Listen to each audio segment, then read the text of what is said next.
प्रिय बच्चों नमस्कार। आपका पुनः स्वागत है आपके चैनल पे। आज हम लोग प्रश्नावली 3.5 कक्षा 6वीं एनसीईआरटी बुक का कंप्लीट सॉल्यूशन देखेंगे। उसके पहले प्रिय बच्चों अगर आप चैनल में नए हो तो चैनल को सब्सक्राइब कर लीजिए, लाइक कीजिए और शेयर भी अवश्य कीजिएगा। तो चलिए प्रिय बच्चों आज हम लोग प्रश्नावली 3.5 के प्रत्येक प्रश्नों का हल देखते हैं। यहाँ पर आपने देखा है पहले प्रश्न में हमें सत्य असत्य दिए गए हैं जिन्हें हमने कर लिया है। अब हम सेकंड नंबर का क्वेश्चन लेते हैं। सेकंड नंबर का प्रश्न यहाँ पर देखेंगे आपके सामने। यहाँ पर सेकंड नंबर का प्रश्न क्या है, यहाँ सेकंड नंबर का प्रश्न कह रहा है आपसे, यहाँ 60 के लिए दो भिन्न भिन्न गुणनखंड वृक्ष दिए गए हैं। यहाँ हमें 60 के लिए दो भिन्न भिन्न गुणनखंड वृक्ष दिए गए हैं, इनमें अज्ञात संख्या लिखिए। हमें इनमें से क्या लिखना है, अज्ञात संख्या लिखना है। उसके पहले मैं आपको समझा देता हूं इनको करते कैसे हैं। तो यहां पर देखिएगा प्रिय बच्चों, इनको करने का तरीका बहुत ही ईजी है। यहां पर आप देखेंगे 60 आपको दिया गया है। कितना दिया गया है, 60 दिया गया है। 60 को दो भागों में तोड़ा गया तो 6 गुणा 10 लिख सकते हैं। तो जब 6 गुणा 10 कर सकते हैं हम लोग तो एक भाग में 6 करा है, एक भाग में 10 किया। तो 6 गुणा 10 करें तो ये कितना हो जाएगा, 60 हो जाएगा। 60 हो गया। अब यहां पर 6 को दो भागों में तोड़ना, ऐसा तोड़ना है कि यहां पर 2 है और गुणा कर अब किस संख्या से करें कि 6 आ जाए। तो देखिए यहां पर 2 है, हम किस संख्या से गुणा कर दे तो 6 आ जाएगा।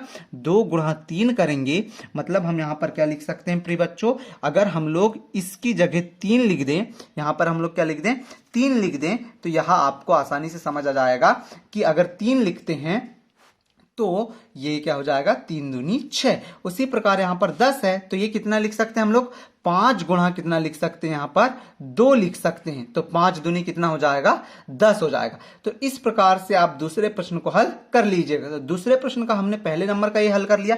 अब आगे देखिए दूसरे नंबर का हम लोग हल करते हैं, दूसरे का बी नंबर का। यहां पर दूसरे प्रश्न में भी हमको एक वृक्ष दिया गया है। इस वृक्ष को हम लोग हल करें तो देखिए यहां पर 60 है, तो 60 को दो भागों में तोड़ें सबसे पहले गुणा के रूप में। तो यहां पर कितना आया है, 30 आया है। तो यहां पर कितने का हम गुणा करें कि 60 आ जाए। तो हमें पता है 30 गुणा अगर हम 2 करते हैं तो 30 दूनी कितना हो जाएगा, 60 हो जाएगा। अब उसी प्रकार यहां पर अगले में देखो 30 है, 30 को 10 लिखा है। अब 10 में कितने का गुणा करें तो 30 हो जाएगा बच्चों, यहां पर हम लोग 3 का गुणा कर देंगे तो 10 दिया कितना हो जाता है, 30 हो जाता है। उसी प्रकार देखिए यहां पर कितना है, 10 है। अब 10 को दोनों में हमें बताना है क्या आ सकता है। तो आपको पता है अगर हम लोग यहां पर 5 लिख दें और यहां पर कितना लिख दें, 2 लिख दें, तो 5 दूनी कितना होता है, 10 होता है। तो इस प्रकार से बी प्रश्न का आपने देखा, हमने उत्तर आसानी से कर लिया है। अब हम लोग अगला प्रश्न लेते हैं और अगला प्रश्न आप लोगों के सामने देखिए तीसरे नंबर का प्रश्न है। तीसरे नंबर का प्रश्न क्या कह रहा है प्रिय बच्चों, तीसरे नंबर का प्रश्न कह रहा है आपसे, एक भाज्य संख्या के अभाज्य गुणनखंड में किन गुणनखंडों को सम्मिलित नहीं किया जाता है। तो हमेशा याद रखिए कोई भी अगर एक भाज्य संख्या है, जैसे मान लीजिए मैं आपके सामने एक एग्जांपल बताता हूं क्वेश्चन नंबर 33 का। क्वेश्चन नंबर 3 का हम लोग कोई भी एक सॉल्व करते हैं। जैसे कोई भी एक भाज्य संख्या है, भाज्य संख्या हमने क्या ले लिया, 10 ले लिया। तो 10 के अब हम अभाज्य गुणनखंड करें तो यहां पर देखिए 2 पंचे कितना हो जाएगा, 10, और ये हो जाएगा 5 एकम 5। तो इस प्रकार से कितने आ गए, 2 आ गया, 5 आ गया। पर आप क्या बता सकते हैं भाज्य संख्या के अभाज्य गुणनखंड में किन गुणनखंडों को शामिल नहीं किया जा सकता। तो यहां पर प्रिय बच्चों याद रखिएगा, हमेशा जो है हमेशा आप एक और वो संख्या स्वयं संख्या बोले तो 10, मतलब कि यहां पर हमने 10 लिया है, इसके लिए यहां पर क्या हो जाएगा, 1 और 10, इस संख्या को हम लोग सम्मिलित नहीं कर सकते। तो उत्तर लिखिएगा आप लोग, एक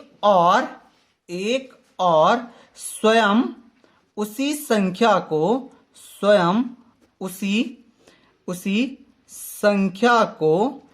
सम्मिलित नहीं किया जा सकता, सम्मिलित नहीं किया जा सकता। ठीक है प्रिय बच्चों, तो इस प्रकार से आप इसका उत्तर लिख लीजिएगा। अगला प्रश्न लेते हैं, चलिए ठीक है। अगला प्रश्न क्या है, देखिए अगला प्रश्न है, 4 अंकों की सबसे बड़ी संख्या लिखिए और उसे अभाज्य गुणनखंड के रूप में व्यक्त कीजिए। ठीक है, तो यहां पर देखिए हमें 4 अंकों की सबसे बड़ी संख्या लेना और उसे अभाज्य गुणनखंड के रूप में व्यक्त करना है। तो यहां पर अब आप जानते हैं क्वेश्चन नंबर कौन सा हो जाएगा हमारा, चौथा हो जाएगा। चौथा का सॉल्व करें तो 4 अंकों की सबसे बड़ी संख्या कितनी होती है, 9,999। कितनी होती है प्रिय बच्चों? 9,999। अब 9,999 के हम लोग गुणनखंड करें तो आपको गुणनखंड इसी विधि से निकालना है। तो यहां पर गुणनखंड करते हैं, देखिए 3 से देते हैं, 2 से तो जाएगा नहीं, तीतर का 9, तीतर का 9, तीतर का 9, तीतर का 9, फिर 3 से दिए तो 3 एकम 3, 3 एकम 3, 3 एकम 3, 3 एकम 3। अब किससे दे दें हम लोग? यहां पर आप अब देख के देखिए किससे जा रहा है यहां पर, तो आप देखेंगे 11 से देंगे अब हम लोग यहां पर। तो 11 एकम 11। अब एक बचा, एक में भाग जाता है क्या? नहीं जाता, इसके लिए यहां 0 उतारेंगे और अगली संख्या लेंगे तो 11 एकम 11। अब 101 खुद एक अभाज्य संख्या, इसके लिए उसमें स्वयं संख्या का भाग जाएगा। तो इस प्रकार से देखिए हमने 9,999 सबसे बड़ी संख्या लिख दिया 4 अंकों की, और 4 अंकों की लिखने के बाद उसके गुणनखंड निकाल लिए। तो उसके गुणनखंड क्या क्या है हमारे? 3 गुणा 3 गुणा 11 गुणा 101। इस प्रकार से आपने 9,999 क्या निकाल लिया? अभाज्य गुणनखंड निकाल लिए। अब अगला प्रश्न ले लेते हैं हम लोग। अगला प्रश्न देखिए बच्चों क्या है। अगला प्रश्न कह रहा है 5 अंकों की सबसे छोटी संख्या लिखिए और उसे अभाज्य गुणनखंड के रूप में व्यक्त कीजिए। तो 5वां प्रश्न ले लेते हैं। 5वें प्रश्न का हल देखते हैं। तो 5वें प्रश्न में हमसे बोला है 5 अंकों की सबसे छोटी संख्या। देखिए 5 अंकों की सबसे छोटी संख्या लिखिए और उसके अभाज्य गुणनखंड कीजिए। तो 5 अंकों की सबसे छोटी संख्या क्या होती है? तो 5 अंकों की सबसे छोटी संख्या यहां पर लिख लीजिएगा बच्चों आप लोग भी। 5 अंकों की सबसे छोटी संख्या, सबसे छोटी संख्या। तो 5 अंकों की सबसे छोटी संख्या आपको पता है प्रिय बच्चों क्या होगी? 1 लिखना है, उसके बाद 4 जीरो लगा देना। तो ये 5 अंकों की सबसे छोटी संख्या हो गई। अब हमें इसके क्या करना है? अभाज्य गुणनखंड करना है। तो बढ़िया, आपको करना क्या है? इस प्रकार से अभाज्य गुणनखंड करेंगे। तो सबसे पहले 2 का देंगे, 2 पंचे 10, 2 शून्यम शून्य, 2 शून्यम शून्य, 2 शून्यम शून्य। फिर से 2 का देंगे, 2 दूनी 4, 1 बचा, 2 पंचे 10, फिर 2 शून्यम शून्य, 2 शून्यम शून्य। फिर से किसका देंगे? फिर से 2 का जा रहा है, 2 का दे देते हैं, 2 एकम 2, 2 दूनी 4, 2 पंचे 10, फिर 2 शून्यम शून्य। फिर 2 का जा रहा है तो 2 का दे देते हैं, 2 ही छिंग 12, 2 दूनी 4, 1 बचा, 2 पंचे 10। अब 2 का नहीं जा रहा है, 3 का भी नहीं जाएगा। अब किसका देंगे हम लोग? 5 का। 5 एकम 5, 1 बच गया, 12 हो गया, 5 दूनी 10, फिर यहां पर कितना बच गया? 2, 5 25। फिर हम लोग किसका देंगे? 5 का देंगे। तो 5 दूनी 10, फिर 2 बच गया, 5 25। अब फिर किसका देंगे? 5 का देंगे, 5 25, और फिर किसका चल जाएगा? 5 एकम 5। तो इस प्रकार से हमने क्या करा? गुणनखंड निकाल लिए। तो उत्तर क्या हो जाएगा हमारा? उत्तर क्या निकला हमारा? गुणनखंड क्या निकले? 2 गुणा 2 गुणा 2 गुणा 2। और क्या निकला? 2 गुणा 2 गुणा 2 के साथ साथ यहां पर देखिए आपका 5 बार, मतलब 5 जो आया है कितने बार आया? 4 बार। तो उसे भी लिख देंगे, 5 गुणा 5 गुणा 5 गुणा 5। यही क्या है? हमारा इस प्रश्न का उत्तर हो जाएगा। ठीक है, एक उत्तर ये वाला हो गया 5 अंकों की सबसे छोटी संख्या, और एक उत्तर अभाज्य गुणनखंड करने बोला था हमसे, तो ये हो गया। ठीक है प्रिय बच्चों, 5वां प्रश्न हो गया हमारा। अब 6वें प्रश्न पे चलते हैं। 6वां प्रश्न क्या कह रहा है? 729 के सभी अभाज्य गुणनखंड ज्ञात कीजिए और उन्हें आरोही क्रम में व्यवस्थित कीजिए। अब 2 क्रमागत अभाज्य गुणनखंडों में यदि कोई संबंध है तो लिखिए। हमें अब 1729 के अभाज्य गुणनखंड करना है। क्वेश्चन नंबर 6 देखेंगे अब आप लोग बच्चों। क्वेश्चन नंबर कौन सा करेंगे? अब हम लोग 6वें नंबर का करेंगे। क्वेश्चन नंबर 6 साल क्या बोल रहा था हमसे कि 1729 के हमें क्या करना है? अभाज्य गुणनखंड। 1729 के अभाज्य गुणनखंड, अभाज्य गुणनखंड। तो 1729 के हम लोग प्रिय बच्चों अभाज्य गुणनखंड कर लें। तो अभाज्य गुणनखंड कैसे करते हैं आपने जाना अभी। अब हम लोग यहां पर भी अभाज्य गुणनखंड करते हैं। तो ये लिखे हमने 1729। तो हम लोग यहां पर सबसे पहले आपको जिसका जा रहा है उसी संख्या का सबसे पहले यहां पर भाग देना है। तो यहां पर हमारा जो सबसे पहले जाएगा वो 7 से जाएगा। तो 7 दूनी कितना होता है? 14। बचा कितना यहां पर? 3। तो 7 चौके कितना हो जाएगा? 28। कितना हो जाएगा? 7 चौके 28। तो यहां पर कितना बच गया था? 32। तो 28 गया तो कितना बच गया? 4। और यहां पर हो जाएगा 49। तो ये क्या हो जाएगा? 7 7 49। अब हमें देना है 247 में भाग। तो 247 में अब किसका जाएगा? यहां पर जाएगा 13 का। तो 13 एकम 13, कितना बच गया यहाँ पर 11 बच गया, तो 13 ही नम्मा कितना होता है 117। अब किसका चल जाएगा 19 एक अभाज्य संख्या है तो उसमें स्वयं का जाएगा, तो ये कितने का जाएगा यहाँ पर 19 का ही चले गया। तो इस प्रकार से अभाज्य गुणनखंड हमने करा तो क्या आया 7 गुणा 13 गुणा 19 आया। अब यहां पर हमसे क्या बोला था, देखिए वो बोल रहा है कि उन्हें आरोही क्रम में व्यवस्थित कीजिए। अब दो क्रमागत अभाज्य गुणनखंडों में कोई संबंध हो तो लिखिए। यहां पर देखिए हमने आरोही क्रम में बढ़ते क्रम में व्यवस्थित कर दिया उनको, और इन दोनों के बीच में अगर संबंध देखा जाए तो यहां पर कितने का मतलब कि कितना आ रहा है 6। फिर आगे देखा जाए तो फिर कितना जुड़ा है 6। अतः संख्या के बीच 6 का अंतर है। क्या लिख सकते हैं हम लोग, अतः संख्या के बीच 6 का अंतर है।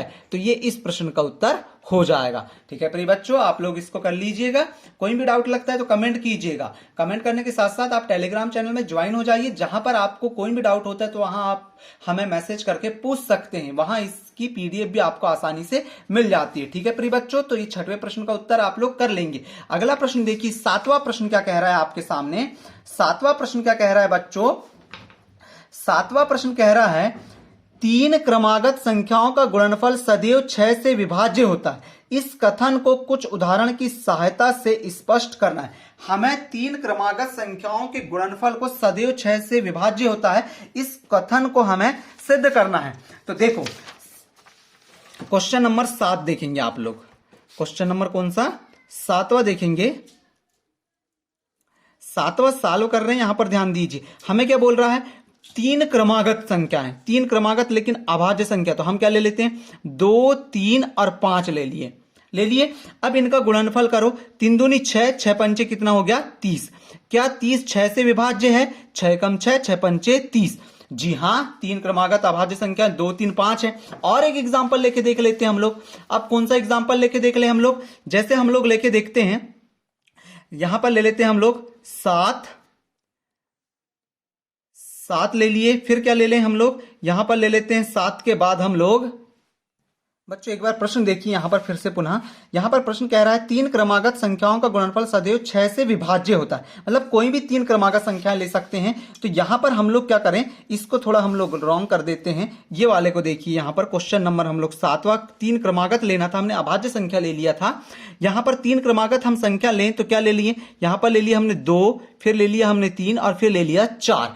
तो 3 दूनी 6, 6 चौके क्या होता है 24। अब इस 24 को हमने 6 से भाग दिया तो 6 चौके कितना जाएगा 24। मतलब ये तो भाग चले गया। अब इसी प्रकार आगे की संख्या देखें तो हम लोग 5 गुणा 6 गुणा 7 ले लिए। अब इसका गुणा करते हैं तो 6 पंचे कितना हो गया 30 हो गया। 30 गुणा यहां पर 7 कर दीजिए तो 7 3 21, मतलब कितना आ गया 210। अब 210 को 6 से भाग देके देखते हैं, तो 6 से भाग दो, 6 कम 6, 6 कम 6, 6 मारा 6 3 18, कितना बच गया 3, तो 6 पंचे 30। तो देखिए यहां पर 35 आया और यहां पर कितना आ गया 4 आ गया। मतलब हम लोग क्रमागत संख्या लें तो इस प्रकार क्रमागत संख्या लेने से 6 का भाग पूरा चला जाता है। तो इस प्रकार से आप इस प्रश्न का ये वाला भी उत्तर हो जाएगा आपके लिए और ये वाला भी उत्तर हो जाएगा। यहां पर देखिए मैंने आपको समझा के बताया है। ठीक है प्रिय बच्चों, इसके पहले हमने क्या कर लिया था, अभाज्य संख्याओं का क्रम ले लिया था। हमें अभाज्य संख्याओं का नहीं, कैसे क्रम लेके हल करके बताना था। ठीक है, 8वां प्रश्न देखेंगे अब आप लोग। 8वां प्रश्न क्या कह रहा है प्रिय बच्चों, 2 क्रमागत विषम संख्याओं का योग 4 से विभाज्य होता है। 2 क्रमागत विषम संख्याओं का योग 4 से विभाज्य होता है। कुछ उदाहरण लेकर इस कथन का सत्यापन कीजिए। हमें कोई भी 2 क्रमागत विषम संख्या लेना है, उनका योग को 4 से विभाज्य होता है क्या, ऐसा देखना है और हमें इनको सत्यापन करना है। देखिए हम लोग यहां समझते हैं 8वें प्रश्न को। 8वां प्रश्न है हमारा क्वेश्चन नंबर 8वां। हमसे क्या कह रहा है, कोई भी 2 क्रमागत विषम संख्या, कि कौन सी कह रहा है 2 क्रमागत विषम संख्याओं। तो 2 क्रमागत विषम संख्याएं, जैसे हमने क्या ले लिया, मान लो 3 ले लिया और 5, 3 और 5 हमने ले लिया, इन दोनों का योग करा तो कितना आ गया 8 आ गया। हम इसे किससे भाग दें, बोल रहा है 4 से। तो 4 एकम 4, 4 दूनी 8। देखिए यहां पर ये क्या हो गया, हमारा आंसर हो गया। मतलब कि हमने 2 क्रमागत विषम संख्या लिया, वो 4 से भाग चले गए। अब हम और लेके देखते हैं, जैसे हमने क्या ले लिया, मान लीजिए यहां पर 2 क्रमागत विषम संख्या 7 ले लिया और 7 के साथ क्या ले लिया 9 ले लिया। अब 7 और 9 का योग करें तो कितना आ गया आपके सामने, 7 और 9 का योग करने पे आ गया आपके सामने 16। इससे 4 से भाग देके देखिए, तो ये भी क्या आ गया, 4 चौके 16। हाँ, अर्थात हम कह सकते हैं कि दो क्रमागत विषम संख्याओं का योग 4 से विभाज्य होता है। ठीक है प्रिय बच्चों, इस प्रकार से आप इस प्रश्न का भी 8वें का उत्तर कर लेंगे। अब हम लोग अगला प्रश्न लेते हैं, 9वां प्रश्न देखेंगे आप लोग। 9वां प्रश्न क्या कह रहा है, निम्नलिखित में से निम्न में से किन व्यंजकों में अभाज्य गुणनखंड किए गए हैं। हमें बताना है प्रिय बच्चों, निम्न में से किन व्यंजकों में अभाज्य गुणनखंड किए गए हैं। तो देखिए यहां पर तो 4 आपको दिख गया, मतलब 4 दिख गया, मतलब ये अभाज्य गुणनखंड नहीं है। ठीक है, यहां पर 56 है, तो 56 के देखिए 1 7 2 2 2 ये अभाज्य गुणनखंड होते हैं, तो बिल्कुल ये सही है। इसमें देखिए आप 2 5 7 ये अभाज्य गुणनखंड है, बिल्कुल सही है। यहां पर देखिए 9 आया है, मतलब ये अभाज्य गुणनखंड नहीं है। तो हमारा उत्तर क्या हो जाएगा, बी और सी नंबर के अभाज्य गुणनखंड सही है, और जी जो आपको ए और डी है इसके अभाज्य गुणनखंड सही नहीं है। अगला प्रश्न देखिए, 10वां प्रश्न क्या कह रहा है, बिना भाग किए ज्ञात कीजिए कि क्या 25,110 संख्या 45 से विभाज्य है। संकेत दिया आपको 5 और 9 सहअभाज्य संख्या है, दी हुई संख्या की 5 और 9 से विभाज्यता की जांच कीजिए। ये संख्या है, अगर हम लोग 5 और 9 से इसको भाग दे दें तो ये आपको दिख रहा है तो 5 से भाग चले जाएगा, और इससे 9 से भी भाग दिया जाए तो ये 9 से भी भाग चले जाता है। तो 45 से विभाज्य है क्या, तो ये आप 45 से इसे भाग दीजिए, और भाग देने पर देखिए 45 से विभाज्य है क्या। अगर ये विभाज्य है, भाग पूरा पूरा चले जाता है, तो आप लिख दीजिएगा हाँ ये 45 से विभाज्य है। ठीक है प्रिय बच्चों, अगला प्रश्न देखिए, संख्या 18 2 और 3 दोनों संख्या से विभाज्य है। 2 गुणा 3 6 से भी विभाज्य है। इसी प्रकार एक संख्या 4 और 6 दोनों से विभाज्य है। क्या हम कह सकते हैं कि संख्या 4 गुणा 6 24 से भी विभाज्य होगी? नहीं, यहां पर आपको मैं अच्छे समझा रहा हूं, ध्यान से समझिएगा। जिस प्रकार से 18 2 और 3 दोनों से विभाज्य है, तो 2 तिया 6, तो 6 को 18 से, मतलब कि 18 को भाग दिया जाए 6 से, तो 6 3 18, ये तो भाग हो गया।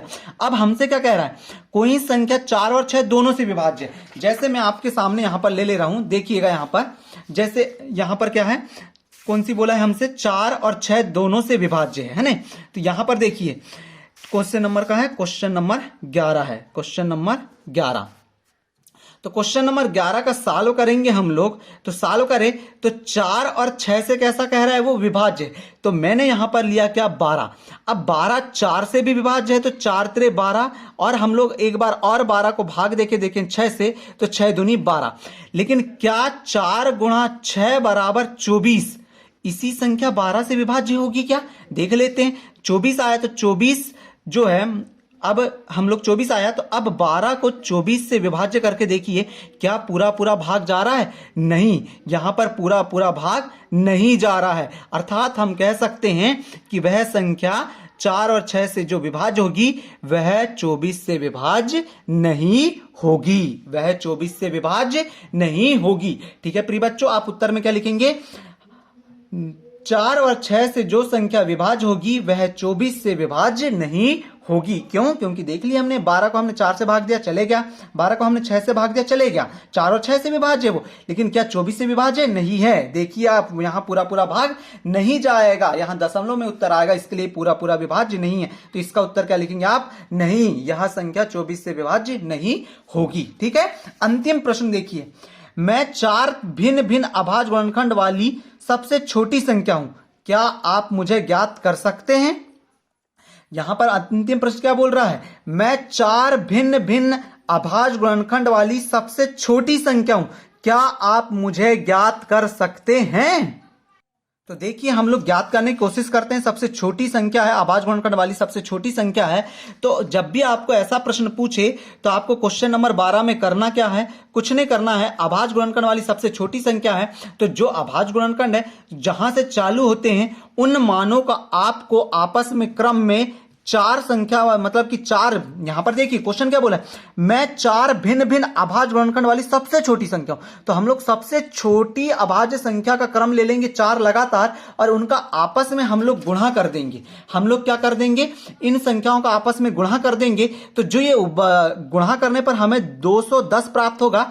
यही 210 हमें क्या है, सबसे छोटी संख्या प्राप्त हो जाएगी। कौन सी वाली सबसे छोटी संख्या प्राप्त होगी, कि 4 भिन्न भिन्न अभाज्य संख्याओं का गुणनखंड वाली सबसे छोटी संख्या हमें 210 प्राप्त हो जाएगी। तो यही हमारा क्या हो जाएगा, उत्तर हो जाएगा। तो आप 12वें प्रश्न का भी इस प्रकार से उत्तर कर लीजिएगा।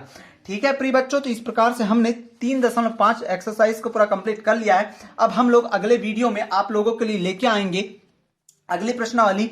इसी प्रकार से हम लोग क्रम वाइज पूरे अध्यायों को कंप्लीट करेंगे।